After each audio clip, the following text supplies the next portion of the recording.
سوچو ذرا، ایک پلین 239 لوگوں کے ساتھ رات کے اندھیرے میں اڑا۔ سب کچھ نارمل تھا، کمیونیکیشن کلیئر، ویدر پرفیکٹ، لیکن صرف کچھ ہی گھنٹوں بعد یہ پلین ہوا میں سے غائب ہو گیا۔ نہ کوئی ڈسٹریس کال، نہ ریڈار پہ سگنل، بس ایک ایسی خاموشی جس میں دنیا بھر کے سائنٹسٹ بھی کھو گئے۔ 10 سال بیت گئے پر نہ پلین ملا نہ جواب، بس سوالوں کا درد اور 239 زندگیوں کا راز۔ کیا یہ ایک ایکسیڈنٹ تھا یا کچھ اور؟ یہ ہے فلائٹ MH370 کی کہانی، ایک ایسی مائسٹری جو آج بھی آسمان میں کہیں کھوئی ہوئی ہے۔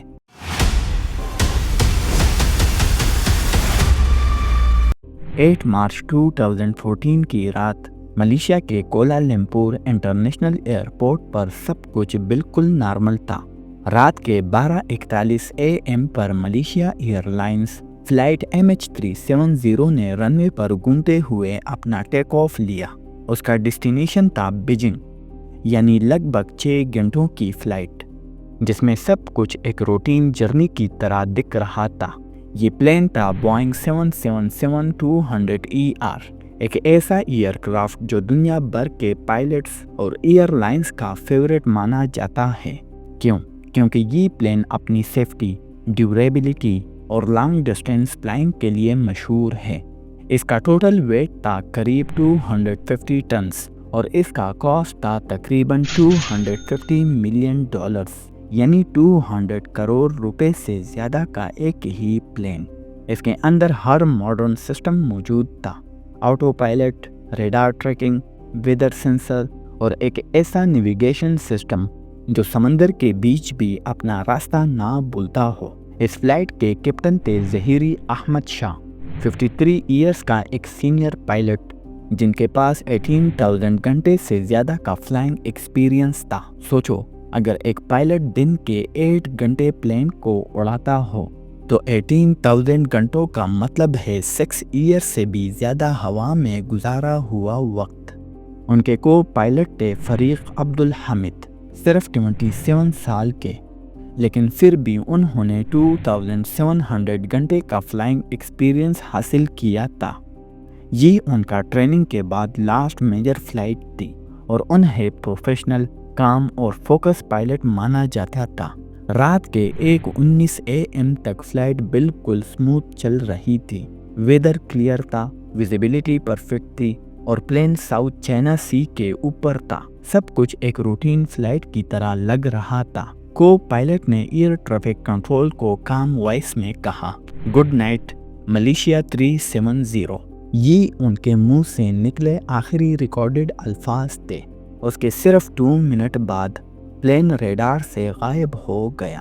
نہ کوئی سگنل، نہ کوئی ایمرجنسی میسج، نہ کوئی میڈے کال۔ نارملی ہر پلین ایک سسٹم سے ٹریک ہوتا ہے جسے ٹرانسپونڈر کہتے ہیں۔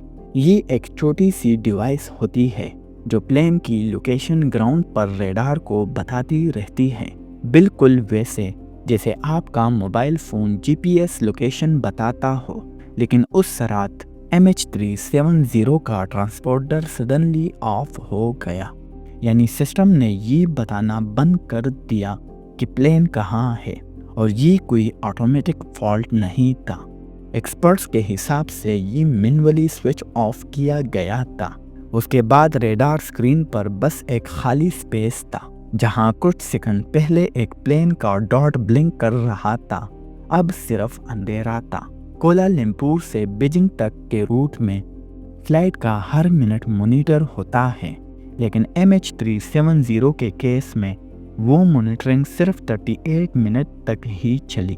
اس کے بعد ایک خاموشی سی چھا گئی۔ اس وقت فلائٹ ساؤتھ چائنا سی کے اوپر تھا، یعنی ملیشیا اور ویتنام کے بیچ کے آکاش میں۔ سب کو لگا شاید کوئی ٹیکنیکل فالٹ ہوا ہے، لیکن کچھ منٹ بعد ملیشیا کے ملٹری ریڈار نے ایک عجیب بات نوٹس کی۔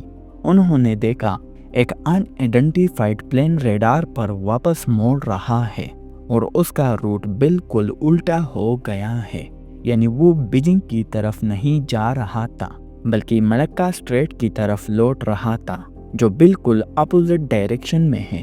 یہ ایسا تھا جیسے کوئی کار ہائی وے پر دل ہی جا رہا ہو اور بیچ راستے میں بنا بتائے واپس ممبئی کی طرف موڑ لے۔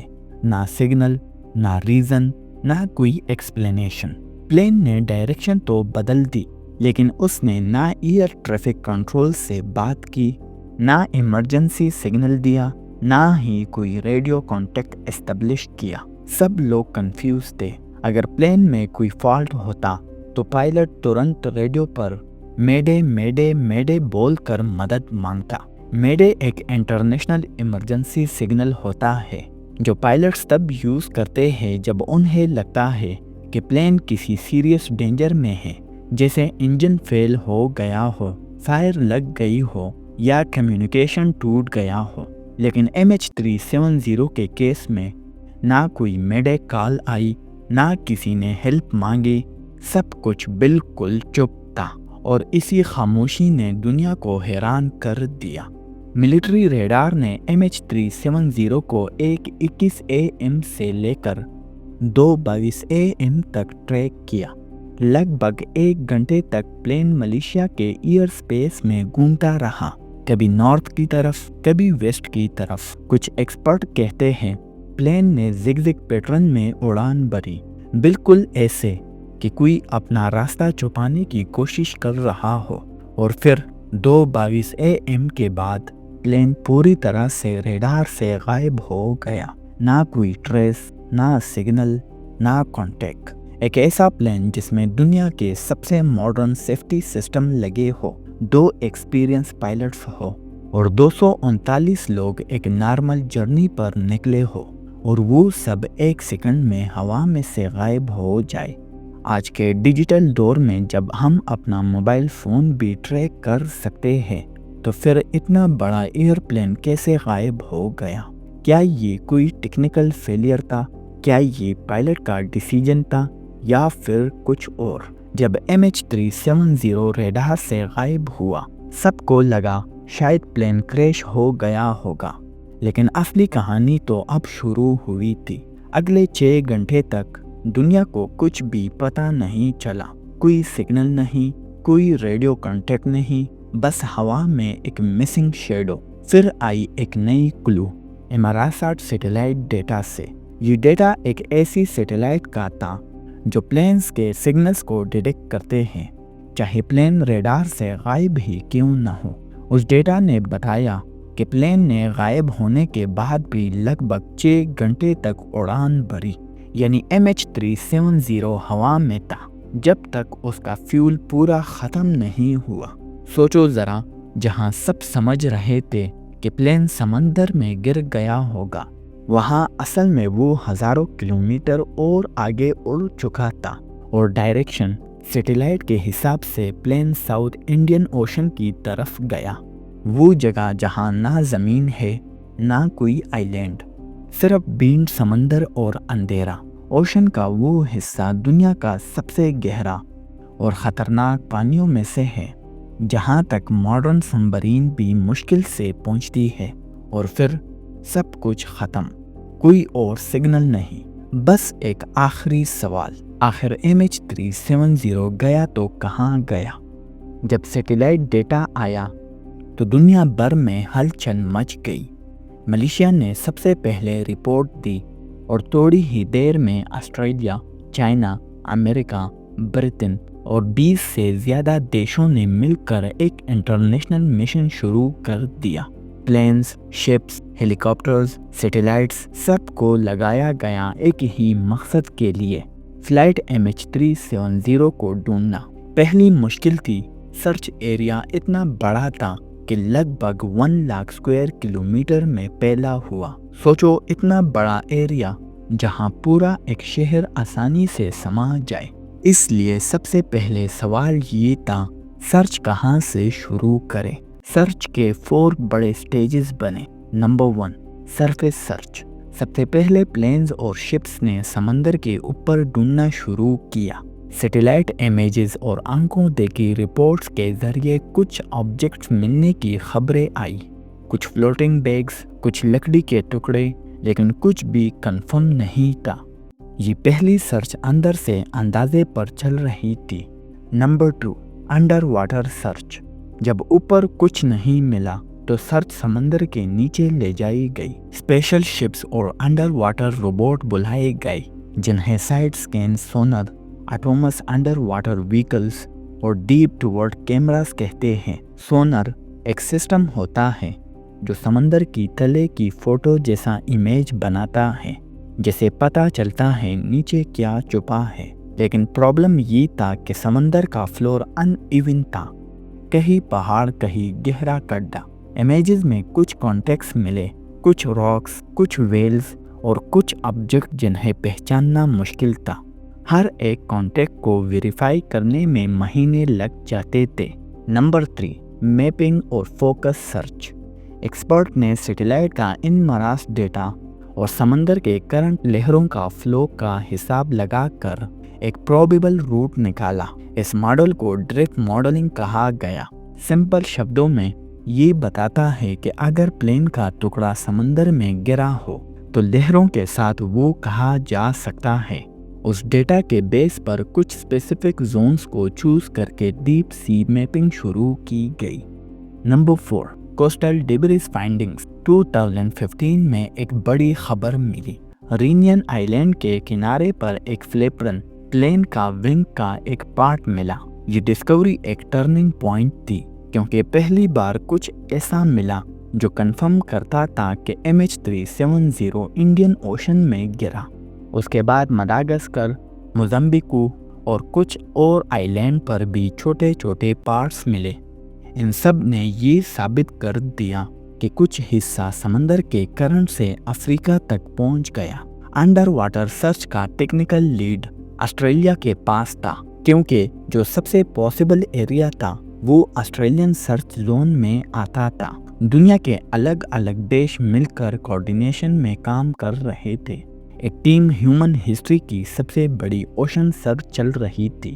یہ سرچ دنیا کی سب سے مہنگی اوشن سرچ میں سے ایک بنی۔ ہزاروں لوگوں نے کام کیا اور hundred of millions of dollars خرچ ہوئے، پھر بھی سمندر کی گہرائی اور اس کا راک سرفیس ایک بڑی چیلنج بن رہی تھی۔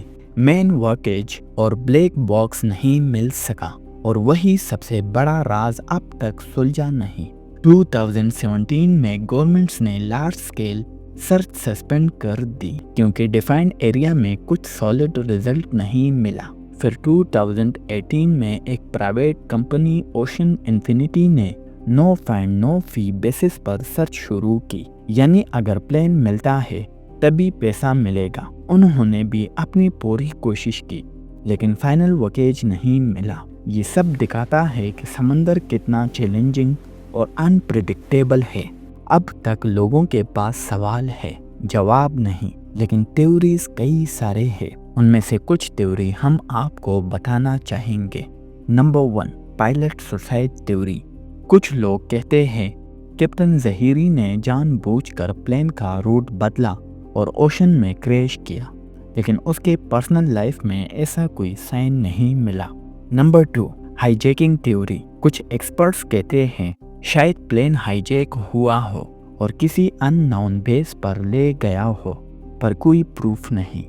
نمبر 3، فائر اور کیبن پریشر فیلئر۔ شاید پلین میں فائر یا آکسیجن فیلئر ہوا جس سے سب لوگ بے ہوش ہو گئے اور پلین آٹو پائلٹ پر اوشن میں کریش کر گیا، پر آفیشلی سب اسپیکولوشن ہے۔